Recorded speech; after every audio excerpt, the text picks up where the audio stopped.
Cold War gains momentum.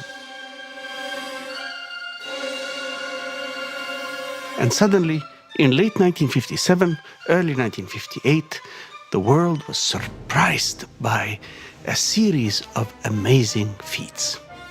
The first of these, the Soviet Union has succeeded in placing the first man-made object into orbit. The Earth has a satellite made by humans, Sputnik, about the size of a basketball, armed only with primitive technology, nevertheless sent an awesome message back to Earth. The age of space exploration has begun. دي قلبت الدنيا.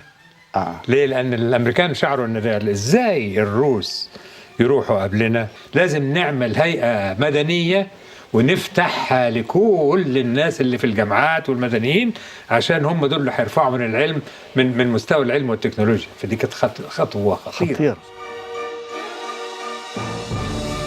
The Americans had to respond to the challenge of Sputnik. I promised the Secretary of the Army that we would be ready in 90 days or less. Let's go, Werner. 3, 2, 1.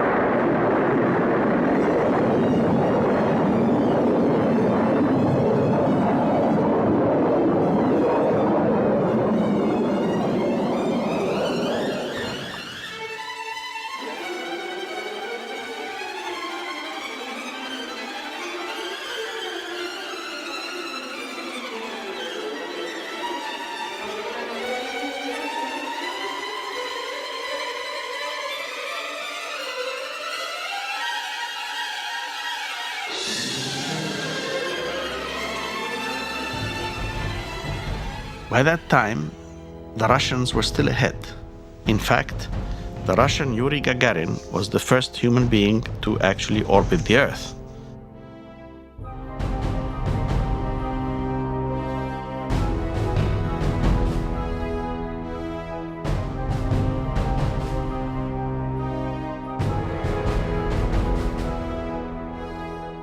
The space race had begun in earnest, and it was the young President Kennedy who would give the program the enormous inspiration that it needed. لما كينيدي اتكلم بطلاقة وبوسيلة هايلة جدا، خد معاه كل الأمريكان. I believe that this nation should commit itself to achieving the goal before this decade is out of landing a man on the moon and returning him safely to the Earth. Now, Kennedy had redefined the goal of the race. We choose to go to the moon in this decade and do the other things, not because they are easy, but because they are hard. It was not necessarily a scientific goal, but a political one, and one which would inspire everybody. The whole world could relate to it. It was a challenge in the name of all of humanity. The newly established NASA, the National Aeronautics and Space Agency of the United States, started working in earnest. Basically, astronauts would go up in capsules carried by rockets. First, in the so-called Mercury program, the capsules would carry one person. It would take them up and down, and then in orbiting the Earth. The second program would be Gemini. There would be 2 astronauts, and they would orbit the Earth and step out of the capsule and back in again. And then the third step would be Apollo.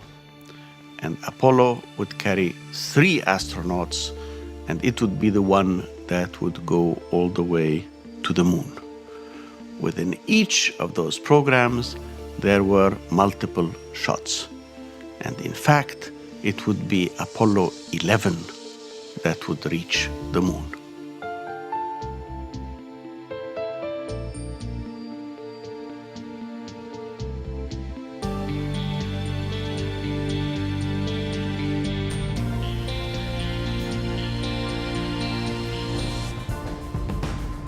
Here, with the Mercury project, John Glenn was the first American to fly in space.